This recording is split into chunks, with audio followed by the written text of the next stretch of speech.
اللہم صلی علی محمد وعلی آلہ وازواجہ واصحابہ اجمعین۔ عن عائشہ رضی اللہ تعالی عنہا ان رسول اللہ صلی اللہ علیہ وسلم قال من اصابہ قیء او رعاف او قلس او مزی فلینصرف فلیتوضأ ثم لیبنی علی صلاتی وہو فی ذلک لا یتکلم۔ اخرجہ ابن ماجہ وضعفہ احمد۔ ام المومنین عائشہ صدیقہ رضی اللہ تعالیٰ عنہ روایت کرتی ہیں، آپ صلی اللہ علیہ وسلم نے فرمایا جس آدمی کو قے آ جائے یا نکسیر پھوٹ پڑے یا اس کو قلس آ جائے یا اس کو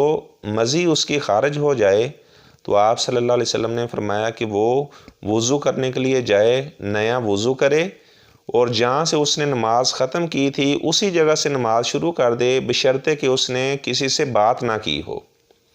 یعنی مثال کے طور پر اگر وہ 2 رکعت امام کے ساتھ ادا کر چکا تھا، اس کو نکسیر پھوٹ پڑتی ہے تو وہ اپنا نماز توڑ دے، اس کے بعد وضو کرنے کے لیے جائے اور وہ تیسری رکعت میں آ کر شامل ہو جائے۔ اس کو 2 رکعت پڑھنے کی ضرورت نہیں ہے اگر اس نے درمیان میں کسی سے کلام نہیں کیا۔ جب وہ وضو کرنے کے لیے جا رہا تھا یا وضو کر کے واپس نماز کے لیے آ رہا تھا تو اس نے کسی سے کلام نہیں کیا، تو جہاں سے اس نے نماز ختم کی تھی یعنی نماز توڑ کر وہ وضو کرنے کے لیے گیا تھا اسی جگہ سے نماز شروع کر دے، بشرطے کہ اس نے کلام نہ کیا ہو۔ تو یہ والی جو روایت ہے ابن ماجہ نے اس کو ذکر کیا ہے۔ امام احمد بن حنبل رحمہ اللہ تعالیٰ نے اس روایت کو ضعیف قرار دیا ہے، کیونکہ یہ جو روایت ہے یہ مرسل روایت ہے، یہ مرسل ہے اور ضعیف روایت ہے، اور ایسی روایات جو صحیح سند سے ثابت ہیں یہ ان کے متعارض بھی ہے، کیونکہ جب آدمی نے نماز کو یعنی کسی وجہ سے توڑ دیا ہے تو پھر وہ وہاں سے آ کر شروع نہیں کرے گا۔ جب بھی وہ دوبارہ آ کر نماز میں شامل ہوگا تو اس کی پہلی رکعت اسے سمجھا جائے گا۔ اگر وہ امام کے ساتھ مثال کے طور پر 3 رکعت پڑھ چکا تھا تو اس کی مزی خارج ہوئی تو ظاہری بات ہے اس کا وضو ٹوٹ جائے گا، اور وہ وضو کر کے آئے اور امام کے ساتھ جب وہ چوتھی رکعت میں ملے گا تو یہ اس کی پہلی ہوگی، ٹھیک ہے۔ جو اس نے پیچھے 3 رکعت امام کے ساتھ پڑھی ہیں اس کو وہ شمار نہیں کرے گا۔ یہ صحیح روایات میں یہ بات موجود ہے، لیکن یہ جو ام المومنین عائشہ صدیقہ رضی اللہ تعالیٰ عنہا کی روایت ہے یہ سند کے لحاظ سے ضعیف روایت ہے۔ امام احمد بن حنبل رحمہ اللہ نے اس کو ضعیف قرار دیا ہے۔ اور دوسری بات یہ ہے کہ اگر کسی انسان کی مزی خارج ہوئی تو اس کا تو وضو ٹوٹ جائے گا، لیکن جو نکسیر ہے یا اس طرح قے ہے یا قلس ہے، قلس کے تفسیر میں انہوں نے لکھا ہے کہ طعام او شراب یخرج من البطن الی الفم، کہ کھانا یا پینا جو پیٹ سے منہ کی جانب آئے تو اس کو قلس کہا جاتا ہے۔ تو یعنی فقہاء نے اس بارے میں اختلاف کیا ہے کیا نکسیر پھوٹ پڑنے سے وضو ٹوٹے گا یا نہیں ٹوٹے گا۔ راجح بات یہی ہے کہ اگر کسی کو نکسیر پھوٹ پڑتی ہے تو اس کا وضو نہیں ٹوٹے گا، جو خون ہے یہ ناقض وضو نہیں ہے۔ اس طرح اگر کسی کو قے آ جاتی ہے تو اس کا بھی وضو نہیں ٹوٹے گا۔ ہاں اگر اس کی مزی خارج ہوئی ہے تو مزی کے آنے سے اس کا وضو ٹوٹ جائے گا اور اس کو دوبارہ نماز پڑھنی پڑے گی۔ جو اس نے امام کے ساتھ 2 یا 3 یا 1 رکعت پڑھی ہے اس کو شمار نہیں کیا جائے گا۔ جب یہ وضو کر کے دوبارہ آ کر جماعت کے ساتھ ملے گا تو یہ اس کی پہلی رکعت سمجھی جائے گی، جو اس نے پہلے امام کے ساتھ جو رکعات پڑھی ہیں ان کو شمار نہیں کیا جائے گا۔ عن جابر بن سمرہ رضی اللہ تعالیٰ عنہ ان رجلا سأل النبی صلی اللہ علیہ وسلم اتوضأ من لحوم الغنم قال ان شئت، قال اتوضأ من لحوم الابل قال نعم، اخرجہ مسلم۔ جابر بن سمرہ رضی اللہ تعالیٰ عنہ بیان کرتے ہیں آپ صلی اللہ علیہ وسلم سے ایک آدمی نے سوال کیا کیا میں بکری کا گوشت کھانے کی وجہ سے وضو کروں؟ تو آپ صلی اللہ علیہ وسلم نے فرمایا ان شئت، اگر آپ چاہیں، آپ کی مرضی ہے، کرنا تو کر لیں، نہیں کرنا تو نہ کریں، کوئی حرج نہیں ہے۔ اس آدمی نے دوبارہ سوال کیا کیا میں اونٹ کا گوشت کھانے کی وجہ سے وضو کروں؟ تو آپ صلی اللہ علیہ وسلم نے فرمایا نعم، اونٹ کا گوشت کھانے کی وجہ سے آپ نے وضو کرنا ہے۔ بعض نے کہا یہاں وضو اصطلاحی معنی اس کا مراد نہیں ہے، لغوی معنی مراد ہے۔ مراد یہ ہے کہ آپ نے اپنے ہاتھ وغیرہ دھو لینے ہیں اور اس طرح کلی وغیرہ کر لیں، یعنی جو شرعاً اصطلاحی طور پر جو ہم وضو نماز کے لیے کرتے ہیں، بعض فقہا نے کہا اس سے وہ وضو کرنا مراد نہیں ہے۔ بعض نے اس کی توجیہ یہ بیان کی ہے کہ جو اونٹ ہوتے ہیں ان کی کوہانوں کے اوپر شیاطین ہوتے ہیں، اور شیاطین کو آگ سے پیدا کیا گیا ہے، اور شیاطین آپ جانتے ہیں جنات کی قسم، اور جنات کو اللہ تعالیٰ نے آگ سے پیدا کیا ہے۔ وَالْجَانَّ خَلَقْنَاهُ مِن قَبْلُ مِن نَارِ السَّمُومِ، اللہ تعالیٰ نے انسان کو تو من صلصال من حمأ مسنون، اللہ تعالیٰ نے مٹی سے پیدا کیا ہے، اور جنات کو اللہ تبارک و تعالیٰ نے لو والی آگ سے پیدا کیا ہے۔ اور جو جنات ہوتے ہیں ان میں شیطانی قوت ہوتی ہے، تو ظاہری بات ہے جو آگ ہے اس کو بجھانے کے لیے پھر پانی کی ضرورت ہے، تو اس وجہ سے یعنی اونٹ کا گوشت کھانے کی وجہ سے وضو کرنے کا حکم دیا گیا ہے تاکہ انسان کے اندر وہ شیطانی اثرات نہ آئیں۔ تو بعض لوگوں نے میں نے بتایا کہ اسے صرف کلی وغیرہ کرنا یہ مراد لیا ہے۔ کہتے ہیں کہ جب کوئی آدمی اونٹ کا گوشت کھانے کی وجہ سے وضو کر لے گا تو یہ جو شیطانی قوت ہے یہ اس سے زائل ہو جائے گی، یہ جو پانی ہے وضو والا یہ اس کی شیطانی قوت کے اثرات کو زائل کر دے گا۔ وعن ابی ہریرہ رضی اللہ تعالیٰ عنہ قال قال النبی صلی اللہ علیہ وسلم من غسل میتا فلیغتسل ومن حملہ فلیتوضأ۔ آپ صلی اللہ علیہ وسلم نے فرمایا کہ جس آدمی نے جو آدمی میت کو غسل دے تو اسے چاہیے کہ وہ غسل کرے، یعنی مستحب ہے، اگر وہ غسل کر لے گا تو اچھا کرے گا، اگر نہیں کرے گا تو گناہ گار نہیں ہوگا۔ اور آپ صلی اللہ علیہ وسلم نے فرمایا ومن حملہ، جس نے اس میت کو اٹھایا، فلیتوضأ، اسے چاہیے کہ وہ وضو کرے۔ امام احمد بن حنبل رحمہ اللہ فرماتے ہیں لا یصح شیء فی ھذا الباب، اس مسئلے میں کوئی بھی صحیح سند سے روایت ثابت نہیں ہے۔ تو کہتے ہیں کہ بعض لوگوں نے یہ بھی دعویٰ کیا ہے کہ یہ جو حدیث ہے یہ منسوخ ہے، کیونکہ امام بہقی رحمہ اللہ نے ابن عباس رضی اللہ تعالیٰ عنہ سے ایک روایت کو بیان کیا ہے۔ آپ صلی اللہ علیہ وسلم نے فرمایا لیس علیکم فی غسل میتکم غسل، جب آپ نے اپنی کسی میت کو غسل دیا ہے تب آپ کے اوپر غسل کرنا نہیں ہوگا۔ یہ امام بہقی رحمہ اللہ نے اس روایت کو درج کیا ہے۔ وعن عبداللہ بن ابی بکر ان فی الکتاب الذی کاتبہ رسول اللہ صلی اللہ علیہ وسلم لعمرو بن حزم اللہ یمس القرآن الا طاہر، رواہ مالک مرسلا وواصلہ النسائی وابن حبان وہو معلول۔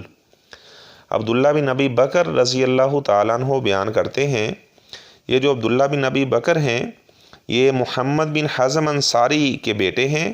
اور یہ یعنی 5ویں طبقے کے تابعی ہیں۔ تو 135 ہجری میں انہوں نے وفات پائی، 70 سال ان کی عمر تھی۔ فرماتے ہیں کہ وہ خط جو آپ صلی اللہ علیہ وسلم نے عمر بن حزم کو لکھوایا تھا اس میں یہ بات بھی لکھی ہوئی تھی اللہ یمس القرآن الا طاہر، یہ کہ قرآن کو طاہر آدمی کے علاوہ کوئی اور مس نہ کرے، تو یعنی وہ حد سے اصغر سے بھی پاک ہو اور حد سے اکبر سے بھی پاک ہو۔ مراد یہ کہ وہ باوضو ہو جس نے قرآن کو مس کرنا ہے، نمبر 2 اس کو حد سے اکبر نہ لاحق ہوئی ہو، یعنی حالت جنابت کے اندر وہ قرآن کو مس نہ کرے۔ لیکن یہ جو روایت ہے یہ معلول ہے، کیونکہ اس میں ایک راوی ہے سلیمان بن داود یمامی،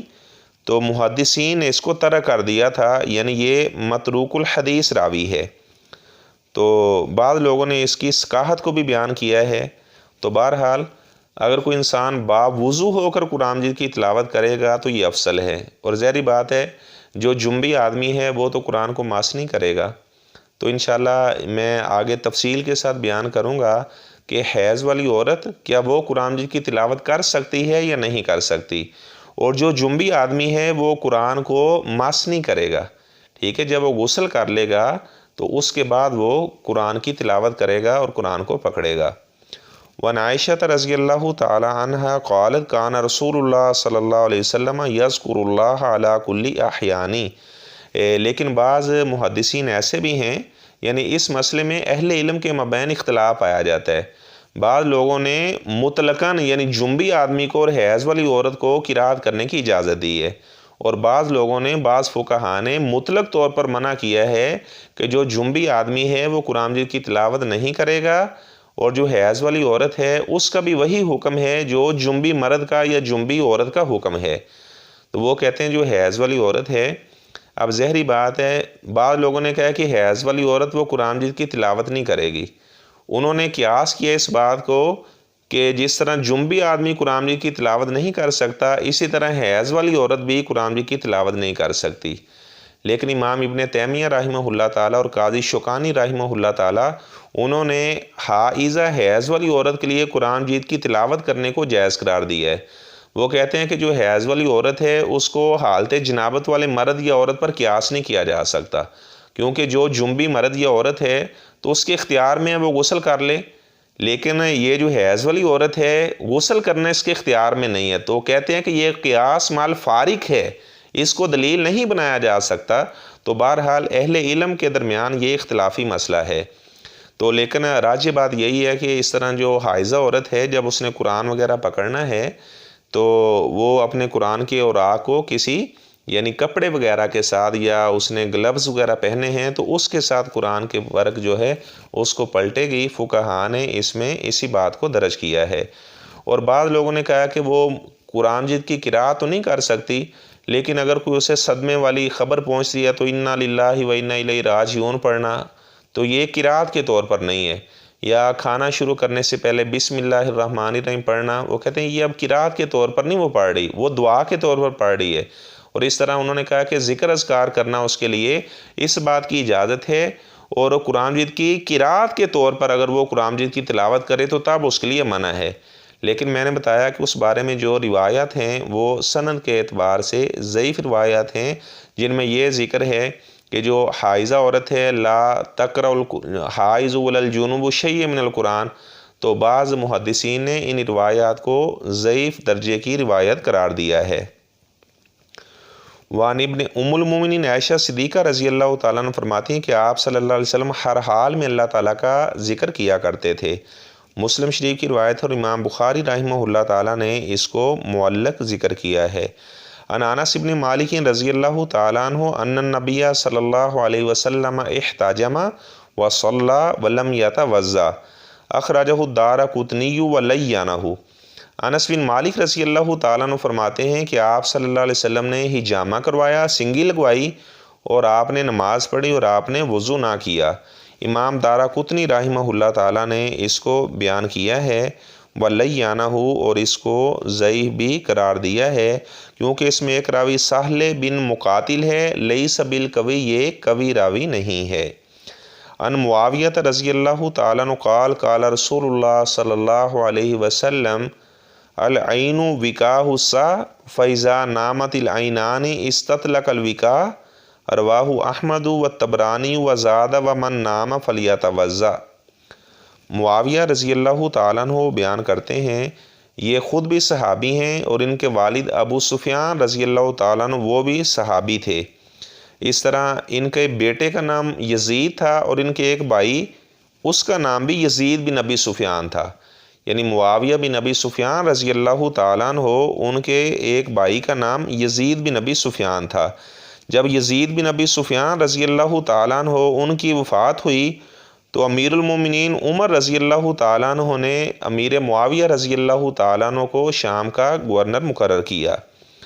تو امیر معاویہ رضی اللہ تعالیٰ عنہ بیان کرتے ہیں آپ صلی اللہ علیہ وسلم نے فرمایا العین جو انسان کی آنکھ ہے،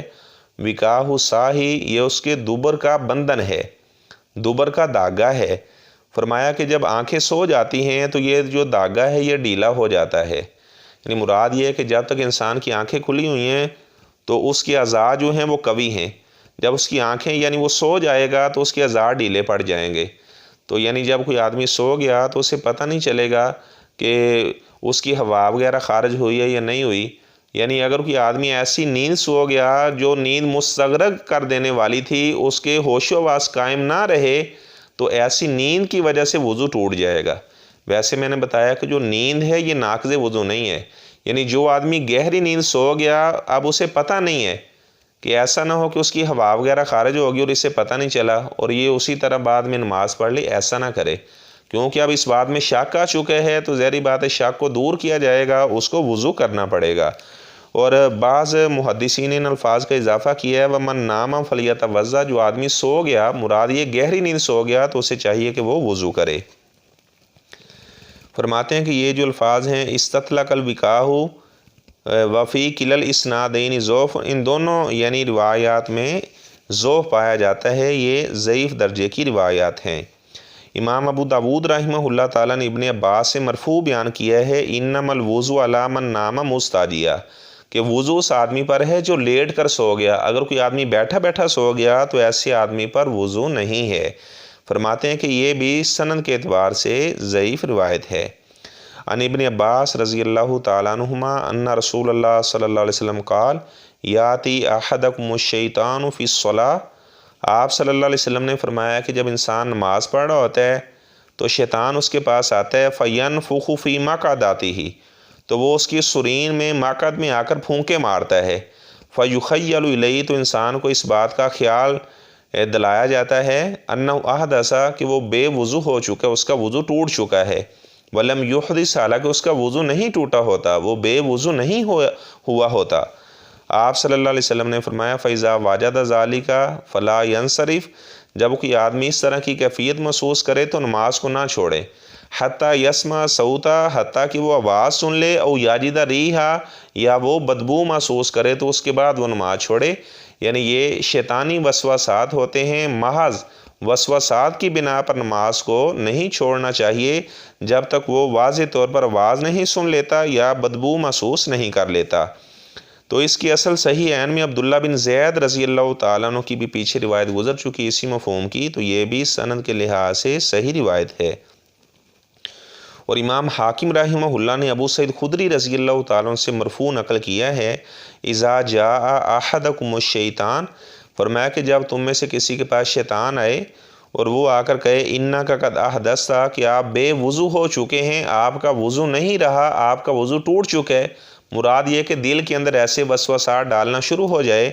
فلیقول، تو وہ نمازی اپنے دل میں یہ بات کہے انک کذبت، یہ جو ابلیس ہے